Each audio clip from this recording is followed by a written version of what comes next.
જીવલાનું પાત્ર લેખન તમારા શબ્દમાં કરો. અથવા આ સવાલ એવી રીતે પૂછાય, ચોપડાની ઇન્દ્રજાળ આત્મકથાને આધારે જીવલાનું પાત્ર લેખન કરો. જૂન 2024માં પૂછાયેલો પ્રશ્ન છે.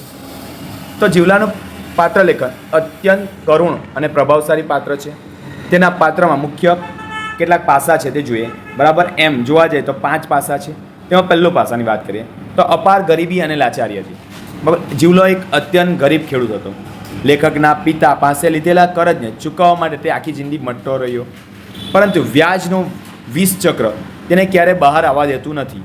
તેથી આર્થિક સ્થિતિ એટલી ખરાબ થઈ ગઈ કે તેના છોકરાઓ ભૂખે મરે છે અને પહેરવા માટે પૂરતા કપડાં પણ નથી દેતા. બીજું પાસું હતું પ્રમાણિકતા અને નૈતિકતાની. તો ભલે જીવલો ગરીબ હતો પણ તેના દાનત શુદ્ધ અને અત્યંત પ્રમાણિક હતો. તેણે હંમેશા એવું થતું હતું કે સાહુકારના પૈસા તો ચૂકવવા જ જોઈએ. પાક સારો ઉતર્યો હોય કે ન હોય, તે દર વર્ષે લાકડા, ડાંગર, કઠોળ, ગોળ કે શાકભાજી જેવું કંઈક ને કંઈક સાહુકારના ઘરે પહોંચાડતો જ હતો. ત્રીજો પાસો હતો સાહસિક પ્રેમ અને આતિથ્ય સત્કાર. જ્યારે લેખક એટલે કે ગોવિંદ અને તેના મિત્ર જીવલાને ત્યાં ઉઘરાણી કરવા જતા ત્યારે જીવલો પોતાની ગરીબાઈ ભૂલીને પણ આદર સત્કાર કરતો. તેમને ખાલી હાથે જવા ન દેતો. તેમના માટે શેરડી, બોર, જાંબુ, ચીબડા જેવું કાંઈ ને કાંઈ પ્રેમથી ખાવા આપતો અને ઘરે લઈ જવા માટે પોટલું પણ બાંધી આપતો.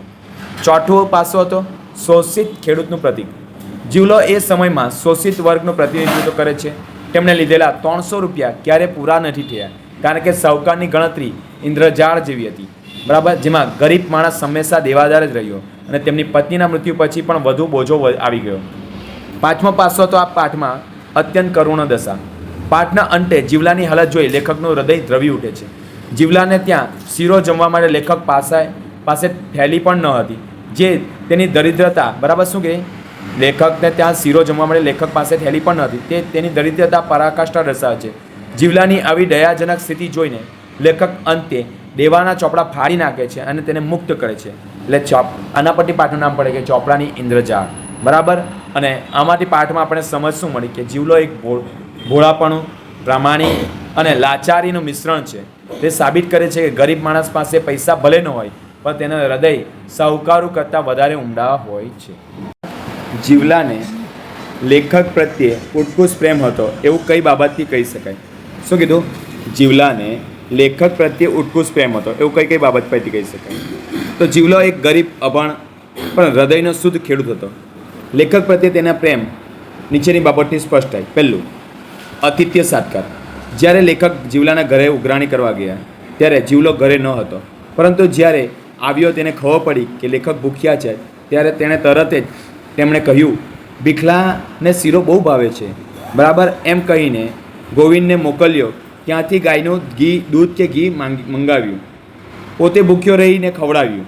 બરાબર, એણે જોયું કે જીવલાએ દીકરી પાસે ચોખા દળાવ્યા, 3 પથ્થરો ચૂલો બનાવીને કાંસાના તાસણામાં લાકડાના તવેટાથી જોતે શીરો, બરાબર, જાતે જ શીરો બનાવ્યો અને લેખકની પ્રેમથી જમાડ્યા. લેખક અને તેના મિત્રો ધરાઈને જમ્યા ત્યાં સુધી જીવલાને સંતોષ ન થયો. પછી જોયું ગરીબી છતાં ઉડારતા. એટલે લેખકને જોયું કે જીવલાની આર્થિક સ્થિતિ ખરાબ હોવા છતાં પણ જ્યારે લેખક તેના ઘરે જાય છે ત્યારે ત્યાં ખાલી હાથે જવા દેતા નથી. તે વાડામાંથી રીંગણા, વાલોળ જેવી શાકભાજીની થેલી ભરી આપે છે. હંમેશા કંઈક ભેટ લાવી. લેખક યાદ કરે છે કે જ્યારે જીવલો લેખકના ઘરે જતો ત્યારે શેરડી, બોર, જાંબુ, કેરી જેવી વસ્તુ લેખક માટે અચૂક લાવતો. એની આ ઉદારતા અને નિસ્વાર્થ પ્રેમનું પ્રતીક હતું. તેમજ ઋણનો સ્વીકાર, એટલે કે જીવલો માનતો હતો કે દેવાદાર છે. બરાબર, જીવલો માનતો હતો કે તે દેવાદાર છે, છતાં લેખકને માત્ર સાહુકાર તરીકે નહીં પણ પોતાનો સ્વજન એટલે કે પ્રિયજન તરીકે જોતો હતો. તેના હૃદય પ્રત્યે અપાર આદરની લાગણી હતી. એટલે આ પાઠમાં શું જોયું કે જીવલાની આત્મીયતા તેના દ્વારા આપવામાં આવેલી આવત ગાવત એટલે કે આગતા સાગતા લેખક માટે તેની ચિંતા દર્શાવે છે અને લેખક પ્રત્યે ઉત્કૃષ્ટ પ્રેમ દર્શાવે છે. ત્યાંથી પાછા ફરતા વખતે લેખકનું મનોમંથન. શું કીધું? જીવલાને ત્યાંથી પાછા ફરતી વખતે લેખકનું મનોમંથન સવિસ્તાર સમજાવો. અથવા આ જ પ્રશ્ન બરાબર એવી રીતે પૂછાય કે લેખકનું મનોમંથન જીવલાને જોઈને. બરાબર, તો પહેલું પૃષ્ઠભૂમિ પ્રસ્તાવના. બરાબર, એટલે કે લેખક જ્યારે જીવલાના ઘરે ઉઘરાણી કરવા જાય છે ત્યારે જીવલાની ગરીબાઈ જોઈને તેનું હૃદય દ્રવી ઉઠે છે. જીવલાએ ખાલી હાથે ન જવાય તે વિચારે લેખક પોતે જે થેલી માંગી ત્યારે રીંગણા વાલોર ભરી આપ્યા અને આ ઘટના લેખકના મનમાં ઊંડા વિચાર જાગ્યા. બીજું, શોષણખોર હોવાનો પસ્તાવો. લેખકને એવું થયું, રસ્તામાં યાદ આવ્યું કે જીવલાએ કહ્યું હતું કે બોડીને ત્યાં વળી કહાણી કેવી, એટલે કે જેની પાસે ખાવાના પાસે અન્ન નથી તેની પાસે સાધન ક્યાંથી, થેલી બી નહીં હતી આપવા માટે. વિચાર કરો, જેની પાસે ખાવાના પૈસા નથી તે સાધન ક્યાંથી રાખે. એટલે લેખકને સમજાયું કે પોતે એક બાજુ જીવલાને અપાર પ્રેમે જીવલો એના પર અપાર પ્રેમ દર્શાવે છે અને બીજી બાજુ તે શોષણખોર કરે છે અને લેખક એનું શોષણ કરે ને પેલો પ્રેમ દર્શાવે છે. એટલે જીવલાની આવી દુર્દશા માટે લેખકે પોતાની જાતને જવાબદાર માન્યો. ભૂખ્યા બાળકનું દ્રશ્ય એટલે કે લેખકની નજર તેની સામે જીવલાના ભૂખ્યા અને નાગાપુગા બાળકોનું દ્રશ્ય તરવા લાગ્યું અને તે લેખકની ગ્લાનિન થઈને જીવલાના છોકરાના મોઢામાંથી કોળીઓ પોતે છીનવી લીધો હોય એવું લાગતું હતું કે મેં આની પાસે લીધું તો આ તો બિચારો એના પોયરા પાસે બી કંઈ નથી, બરાબર, એને ખાવાનું બી નથી, તો મને એને આપ્યું તો મેં એના છોકરાના મોંમાંથી કોળીઓ લીધું એવું થવા માંડ્યું. તેથી પોતે થેલી ભરી શાકભાજી લાવ્યો એ જોઈને પોતાની જાતને તિરસ્કાર લાગ્યો કે મેં આ શું કરી નાખ્યું, બરાબર. ચોથું, વ્યાજની ઇન્દ્રજાળ. લેખકને સમજાયું કે વર્ષોથી જીવલાએ અનાજ, કઠોળ, લાકડા આપી જાય છે, તે વ્યાજ પેટે ગણાય.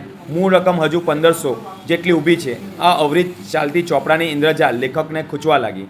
એટલે અંતિમ નિર્ણય લે છે કે ઘરે આવીને લેખકે અંતે પિતાએ બનાવેલા રાત ચોપડા, બરાબર, એટલે હિસાબના ચોપડા પાના ફાડી નાખે છે અને જીવલો કરુણ દશા જોઈને વ્યાજ અને દેવાની જાળમાંથી ક્યાંય મુક્ત કરી દીધો અને આવી રીતે લેખક ચોપડા ફાડીને એને વ્યાજમાંથી મુક્ત થઈ છે. આ પાઠના સારાંશમાં આપણે શું સમજીએ કે લેખકનું મનોમંથન એક સંવેદનશીલ વ્યક્તિ તરીકે પસ્તાવો થતો હતો અને અંતે એક ગરીબ દેવાદારને ન્યાય આપે છે. જીવલાને લેખક પ્રત્યે ઉત્કૃષ્ટ પ્રેમ હતો એવું કઈ બાબતથી કહી શકાય? શું કીધું? જીવલાને લેખક પ્રત્યે ઉત્કૃષ્ટ પ્રેમ હતો એવું કઈ બાબત પરથી કહી શકાય? તો જીવલો એક ગરીબ, અભણ પણ હૃદયનો શુદ્ધ ખેડૂત હતો. લેખક પ્રત્યે તેના પ્રેમ નીચેની બાબતથી સ્પષ્ટ થાય. પહેલું, આતિથ્ય સત્કાર. જ્યારે લેખક જીવલાના ઘરે ઉઘરાણી કરવા ગયા ત્યારે જીવલો ઘરે ન હતો, પરંતુ જ્યારે આવ્યો તેને ખબર પડી કે લેખક ભૂખ્યા છે ત્યારે તેણે તરત જ તેમણે કહ્યું, ભીખલાને શીરો બહુ ભાવે છે, બરાબર, એમ કહીને ગોવિંદને મોકલ્યો. ત્યાંથી ગાયનું દૂધ કે ઘી મંગાવ્યું, પોતે ભૂખ્યો રહીને ખવડાવ્યું, બરાબર. એણે જોયું કે જીવલાએ દીકરી પાસે ચોખા દળાવ્યા, 3 પથ્થરો ચૂલો બનાવીને કાસાના તાસણામાં લાકડાના તવેટાથી જોતે શીરો, બરાબર, જાતે જ શીરો બનાવ્યો અને લેખકની પ્રેમથી જમાડ્યા. લેખક અને તેના મિત્રો ધરાઈને જમ્યા ત્યાં સુધી જીવલાને સંતોષ ન થયો. પછી જોયું ગરીબી છતાં ઉદારતા. એટલે લેખકને જોયું કે જીવલાની આર્થિક સ્થિતિ ખરાબ હોવા છતાં પણ જ્યારે લેખક તેના ઘરે જાય છે ત્યારે ત્યાં ખાલી હાથે જવા દેતા નથી. તે વાળામાંથી રીંગણા, વાલોળ જેવી શાકભાજીની થેલી ભરી આપે છે. હંમેશા કંઈક ભેટ લાવી. લેખક યાદ કરે છે કે જ્યારે જીવલો લેખકના ઘરે જતો ત્યારે શેરડી, બોર, જાંબુ, કેરી જેવી વસ્તુ લેખક માટે અચૂક લાવતો. એની આ ઉદારતા અને નિસ્વાર્થ પ્રેમનું પ્રતીક હતું. તેમજ ઋણનો સ્વીકાર, એટલે કે જીવલો માનતો હતો કે દેવાદાર છે, બરાબર, જીવલો માનતો હતો કે તે દેવાદાર છે, છતાં લેખકને માત્ર સાહુકાર તરીકે નહીં પણ પોતાનો સ્વજન એટલે કે પ્રિયજન તરીકે જોતો હતો. તેના હૃદય પ્રત્યે અપાર આદરની લાગણી હતી. એટલે આ પાઠમાં શું જોયું કે જીવલાની આત્મીયતા તેના દ્વારા આપવામાં આવેલી આવત ગાવત એટલે કે આગતા સાગતા લેખક માટે તેની ચિંતા દર્શાવે છે અને લેખક પ્રત્યે ઉત્કૃષ્ટ પ્રેમ દર્શાવે છે.